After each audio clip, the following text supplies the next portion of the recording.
ચાલો હવે આપણે આજે 10મો દાખલો ગણશું. 10મા દાખલાની પેલા રકમ જોઈએ કે એક 80 મીટર પહોળા માર્ગની બંને બાજુએ સમાન ઊંચાઈના બે સ્તંભ શિરોલંબ સ્થિતિમાં છે. એટલે એક રોડ છે ને એની બે બાજુ થાંભલાની ઊંચાઈ હરખી જ હોય, બરોબર? તો હરખી ઊંચાઈ બે થાંભલા છે. તો આપણે શું દોર લઈએ? પેલા તો રોડ દોર લઈએ. આ રોડ છે અને આ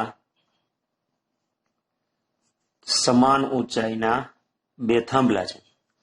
રોડ છે એની પહોળાઈ આપણને કીધેલી છે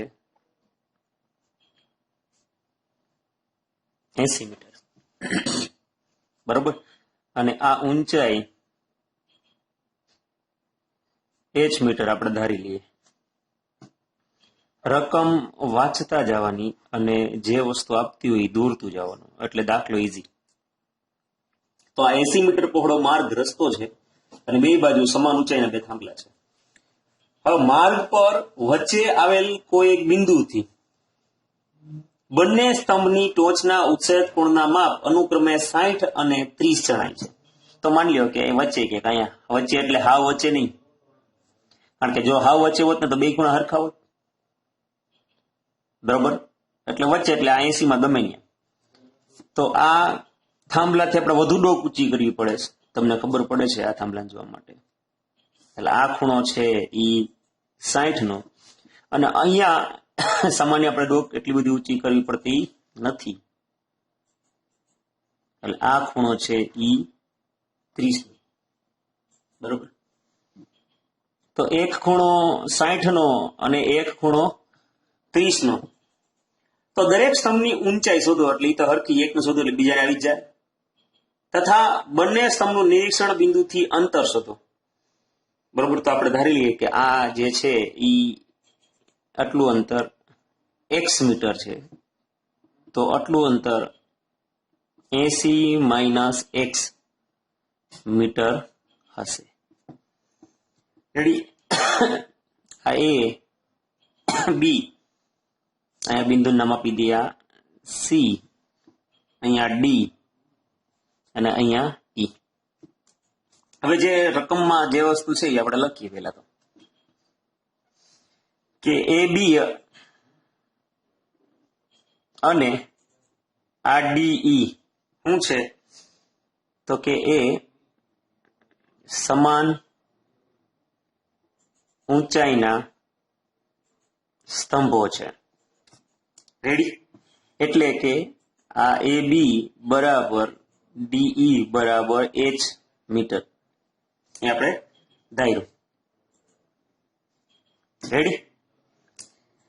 હવે બે સ્તંભોના પાયાના બિંદુઓ B અને D છે ને જોડતા રેખાખંડ BD પરનું આપણે કેવું C બિંદુ લઈએ, બરોબર? કે જેથી C થી A તથા C થી E ના ઉચ્છેદ કોણ અનુક્રમે 60 અને 30 ના થાય. એટલે કે આપણે C બિંદુ એવું લીધું કે જ્યાંથી આ ખૂણો ACB 60 નો અને ખૂણો ECD 30 નો થાય. રેડી? હવે આપણે કરવાનું શું રહેશે? બે જે અંતરો છે એ ધારી લઈએ કે બે સ્તંભો વચ્ચેનું અંતર કેટલું છે? તો કે 80 મીટર હોવાથી BD બરાબર કેટલું છે? BD બરાબર 80 મીટર છે. તો આપણે ધાર લઈએ કે BC બરાબર x, તો તેથી CD બરાબર શું થઈ જાય? 80 - x મીટર. રેડી? આ x હોય તો આ કેટલું? 80 માંથી x બાદ કરી દો. આ બધું આપણે ધારવાનું તો આકૃતિમાંથી બધું થઈ ગયું. હવે બે કાટકોણ ત્રિકોણ દેખાય છે, એનો ઉપયોગ કરશો એટલે h તો મળી જ જવાનો છે. રેડી? તો પેલા કાટકોણ ત્રિકોણ ABC માં, કાટકોણ ત્રિકોણ ABC માં હવે આ 60 આ સામેની બાજુ અને આ પાછળની બાજુ, બરોબર? tan60 બરાબર સામેની બાજુ એટલે આ AB અને પાસેની બાજુ એટલે BC. tan60 એટલે તમને ખબર કે વર્ગમૂળમાં 3 અને AB એટલે કેટલું છે તો કે h અને BC એટલે કેટલું છે તો કે x. h ને કરતા તરીકે કરી નાખો તો h બરાબર વર્ગમૂળ 3x. આને સમીકરણ નંબર 1 આપો. હવે કાટકોણ ત્રિકોણ ECD માં રેડી tan30 સામેની બાજુ પાસેની બાજુ tan60 એટલે 1/3 વર્ગમૂળ 3 અને ED એટલે કેટલું છે તો કે h અને CD એટલે 80 - x. અને આ બાજુ રીતે આમાં પણ h ને કરતા તરીકે કરી નાખો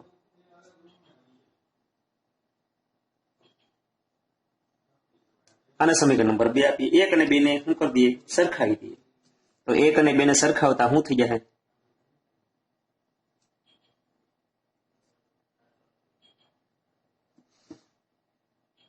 વર્ગમૂળ 3x બરાબર 80 - x ના છેદમાં વર્ગમૂળ 3. આ વર્ગમૂળ 3 ને આ બાજુ લઈ જાઓ 3x બરાબર 80 - x. આ x ને આ બાજુ લઈ જાઓ એટલે 2x બરાબર 80. સોરી આ બાજુ એટલે પ્લસ થઈ જાય ને x આ બાજુ પ્લસ એટલે 3 ને 1 4x એટલે x બરાબર 80/4. ચાલો x ની કિંમત કેટલી આવી ગઈ 20 મીટર. તો બિંદુ C થી AB સ્તંભ નું અંતર કેટલું છે તો કે 20 મીટર છે. રેડી તો આનથી 20 મીટર હોય તો ઓટોમેટિકલી આ કેટલું હોય 60. રેડી તો તેથી બિંદુ C થી DE સ્તંભ નું અંતર કેટલું છે તો કે 60 મીટર છે. આ બે વસ્તુ ગોતી લીધી.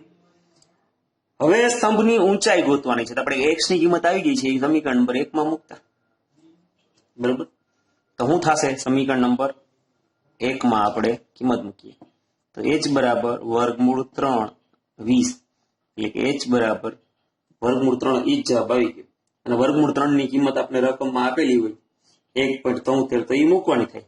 તો આમાં આપેલી છે એટલે 1.732 આપેલી છે તો એને ગુણ્યા 20 વર્ગમૂળ 3 એટલે આ બેનો ગુણાકાર કરશો એટલે જવાબ આવશે 34.64 મીટર. આ થઈ ગઈ સ્તંભની ઊંચાઈ. આ દાખલો પૂરો. નેક્સ્ટ એના પછીનો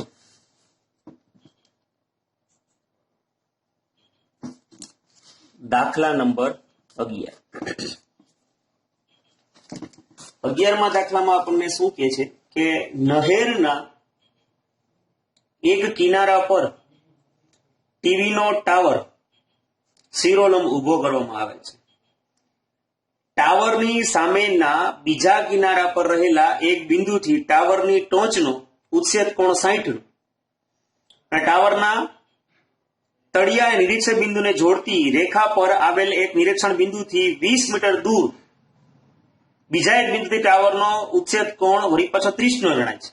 તો ટાવરની ઊંચાઈ અને નહેરની પહોળાઈ શોધવાની છે. બરોબર. ફરીથી એક રકમ છે કે નહેરનો એક કિનારા પર ટીવી નો ટાવર ઉભો છે. હવે ટાવરની સામેના બીજા કિનારા પર ટાવરની સામે વહી જવાનું બરોબર.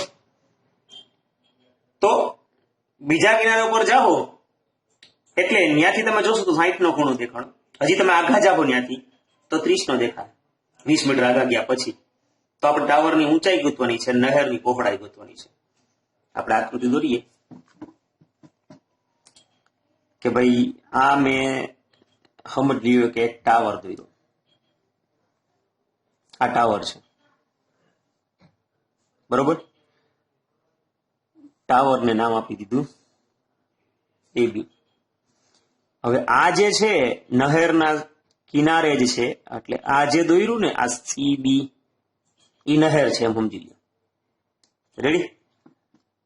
હવે આ નહેરની આ છેડે બીજા કિનારે એટલે આ કિનારેથી આ કિનારો ને બીજો કિનારો, અહીંથી ઉભા ઉભા તમે આ ટાવરને જોવો. બરોબર, આ સી બિંદુ અહીંયા છે. તો આ ઉચ્છેદ કોણ છે એ કેટલાનો જામ માલુમ પડ્યો? 60 નો. હવે તમે અહીંથી આઘા ગયા, કેટલા આઘા ગયા? 20 મીટર. અને પછી ત્યાંથી ટાવર છે એનો ટોચ જોઈ તો એનો ઉચ્છેદ કોણ માલુમ પડ્યો કેટલો? તો કે 30 નો. તો આપણને ગોતવાનું કીધું છે એક તો આ નહેરની પહોળાઈ અને ટાવરની ઊંચાઈ, આ બે વસ્તુ ગોતવાની કીધી છે. રેડી? આમાં નામ નંબર આપી દીધું. હવે આપણે લખીએ કે ટીવીના ટાવરની ઊંચાઈ AB બરાબર h મીટર, આ આપણે ધારી. અને નહેરની પહોળાઈ BC બરાબર x મીટર, આ આપણે x મીટર ધારી લીધું. રેડી? બીજું તો આમાં કઈ હગાય એમ જ નથી, એટલે પછી કીધું દાખલો ગણવાનું ચાલુ કરીએ. તો ત્રિકોણ ABC માં આ સામેની બાજુ ને પાછળની બાજુ tan 60 સામેની બાજુ એટલે AB અને પાછળની બાજુ એટલે BC. tan 60 એટલે વર્ગમૂળ 3, AB એટલે h અને BC એટલે x. h ને કરતા તરીકે કરી નાખો. આને સમીકરણ નંબર 1 આપી દો. હવે કાટકોણ ત્રિકોણ ABD માં, હવે ABD ની અંદર તમે જુઓ tan 30 સામેની બાજુ એટલે AB અને પાછળની બાજુ એટલે BD, 1/√3 બરાબર. AB એટલે કેટલા છે? તો કે h અને BD એટલે x વત્તા 20. રેડી? અને ઉપર લઈ જાઓ એટલે h બરાબર x વત્તા 20/√3. આના સમીકરણ નંબર 2 આવે. હવે 1 અને 2 ઉપરથી બેને સરખાવી નાખો તો √3x બરાબર x વત્તા 20/√3. √3 ને આ બાજુ લઈ જાઓ એટલે શું થઈ જાય? 3x બરાબર x વત્તા 20. હજી x આ બાજુ લઈ જાય એટલે કેટલા વધશે? 2x બરાબર 20. રેડી? ક્લિયર? તો x બરાબર કેટલા આવશે? તો કે 10 મીટર. લ્યો, આ નહેરની પહોળાઈ આવી ગઈ. હવે આપણે ગોતવાનું છે ઊંચાઈ. તો સમીકરણ નંબર 1 માં x ની કિંમત મૂકી દો. તો h બરાબર √3 ગુણ્યા આ h ની કિંમત 10. √3 ની કિંમત આપેલી છે 1.732 ગુણ્યા 10 એટલે 17.32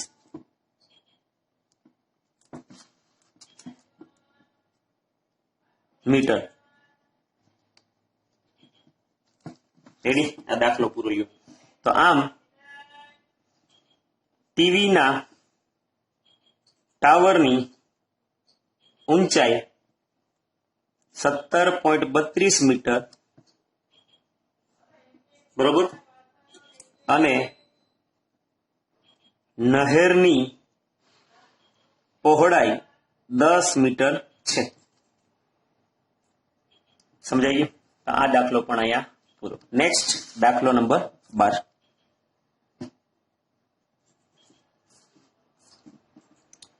બારમો દાખલો જોઈએ આપણે. તો 12મા દાખલામાં એવું કે છે કે 7 મીટર ઊંચી ઇમારત પરથી 7 મીટર ઊંચી એક ઇમારત પરથી એક કેબલ એટલે કે તાર ટાવરની ટોચના ઉચ્છેદ કોણ 60 અને ટાવરના તળિયાનો અવછેદ કોણ 45 નો છે. તો ટાવરની ઊંચાઈ શોધો.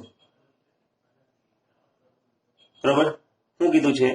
7 મીટર ઊંચી ઇમારત છે એક કેબલ ટાવરની ટોચનો ઉચ્છેદ કોણ 60 નો અને ઈ ટાવરના તળિયાનો અવછેદ કોણ છે એટલે કેટલાનો છે ઈ 45 નો. તો ટાવરની ઊંચાઈ શોધવાની છે.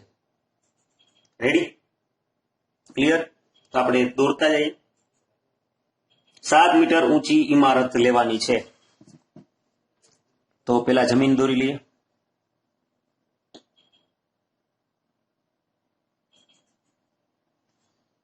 આ દોરી એક ઇમારત છે. કેટલા મીટર ઊંચાઈ વાળી છે? તો કે 7 મીટર. રેડી? હવે એક ટાવર દોર લઈએ. આ ટાવર દોર્યું. હવે આ ઇમારતની ટોચ ઉપરથી અહીંથી ઉભા તમારે જોવાનું શું છે? તો કે પેલા ટાવરની ટોચ જોવાની, એટલે અહીંયા. એટલે ફરજિયાત મારે આ લાઈન દોરવી પડશે.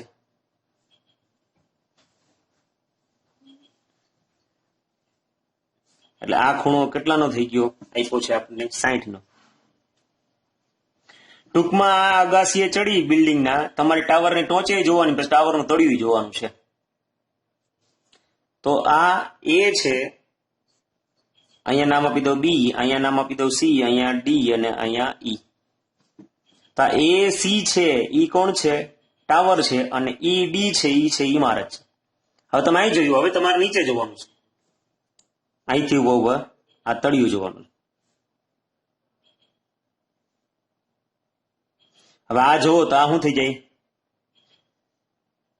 45 નો. તમને ખબર આમ જેટ બનાવતા આવડે છે ને, યુગ્મ કોણો. તો આ 45 નો હોય તો આ કેટલાનો હોય? 45 નો. અવષેદ કોણ આવે ત્યાં તમારે આવી રીતના યુગ્મ કોણ લેવાનો થાય દર વખતે. એ તમે ન બતાવો એટલે તમારો માર્ક જાય. રેડી? હવે આપણે આ સીડી બરાબર ધારી લઈએ x મીટર. તો ઓટોમેટિક સીડી છે તો બીઈ પણ કેટલું હોય? x મીટર જ હશે. આ બીસી છે એ કેટલા મીટર થઈ જાય? તો કે 7 મીટર. ટાવરની ઊંચાઈ આપણે h મીટર ધારી છે. ટાવરની ઊંચાઈ કેટલી થઈ છે? h metre. કાંઈ કામ કરીએ, એ બી બરાબર h મીટર ધાર લઈએ. તો આ થઈ જાય 7 વત્તા h મીટર. રેડી? કારણ કે આખી બાજુની જરૂર પડશે ત્યારે. તો હવે જે લખ્યું છે આમાં એ લખી નાખીએ કે આ એસી છે એ શું છે? કેબલ ટાવર, ડીશ નો ટાવર. બીજું કઈ કેબલ ટાવર બીજું કઈ નવી નથી. એસી છે એ ટાવર તથા એ છે એ ટોચ છે.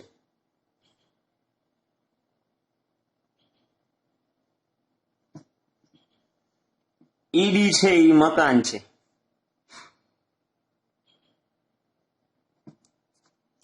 ઈડી છે એ મકાન છે. એટલે ઈડી બરાબર શું થઈ ગયું? 7. અને બીસી બરાબર એ શું થઈ ગયું? તો કે 7. જે અરે બે યારે લખી નાખી. ઈડી બીસી બરાબર 7 મીટર. રેડી? અને આપણે આ બીઈ અને સીડી બરાબર x મીટર શું કરી દીધું? ધાર્યું. રેડી? ક્લિયર? અને એ બી બરાબર આપણે h મીટર ધાર લીધું. આ બધું આપણે કામ પતાવી દીધું આકૃતિમાં. હવે દાખલો ગણવાનો. તો ત્રિકોણ એ બી સી આવ્યું. એ બી સી માં tan 60 બરાબર સામેની બાજુ એટલે કોણ? તો કે એ બી. પાસેની બાજુ એટલે કોણ? તો કે બીઈ. tan 60 એટલે તો કે વર્ગમૂળ 3. એ બી એટલે કેટલા આપ્યા છે ભાઈ? h. આ ત્રીજો દાખલો એવો હોય કે જેમાં એક ને ખરખું આવે છે. h upon x. એટલે h બરાબર શું થઈ જાય? વર્ગમૂળ 3x. અને સમીકરણ નંબર 1 આપો. હવે ત્રિકોણ કયો? CDE. બરાબર? કયો ત્રિકોણ લેવાનો છે? CDE માં. ક્લિયર? તો આપણે આગળ બાજુ આવી ગઈ. કેટલો ખૂણો આપ્યો છે? 45. tan 45 બરાબર સામેની બાજુ એટલે કોણ છે? BE. અને પાસેની બાજુ એટલે સીડી 1045 એટલે 1 ડીઈ કેટલા આપ્યા છે 7 અને સીડી કેટલા આપ્યા એક્સ રેડી તો એક્સ બરાબર શું આવી ગયું 7 મીટર આવી ગયું લ્યો હવે ઈ આવી ગયું એટલે કિંમત આપણે સમીકરણ નંબર 1 માં મૂકી દઈએ બરોબર તો શું થઈ જાય h બરાબર વર્ગમૂળ 3 ગુણ્યા 7 મીટર લ્યો આ h આવી ગયું ગોતવાનું શું છે ટાવરની ઊંચાઈ શોધવાની છે તો આ h છે અને ટાવરની ઊંચાઈ નથી એ બી અડધો ભાગ જ આવે છે તો ટાવરની ઊંચાઈ AC બરાબર શું થાય તો કે AB વત્તા BC AB કેટલા આપ્યા છે ભાઈ AB એટલે કેટલા છે h એટલે શું છે તો કે વર્ગમૂળ 3 7 બરોબર 7 વર્ગમૂળ 3 7 વર્ગમૂળ 3 અને BC તો કેટલા 7 આપ્યા જ છે રેડી બે માંથી 7 સામાન્ય કાઢો તો શું થઈ જાય વર્ગમૂળ 3 વત્તા 1 આ જવાબ આવી ગયો આપણો દાખલો અહીંયા પૂરો છે આમાં કઈ અઘરા દાખલા છે નહીં હજી એક દાખલો ગણી લઈએ 13મો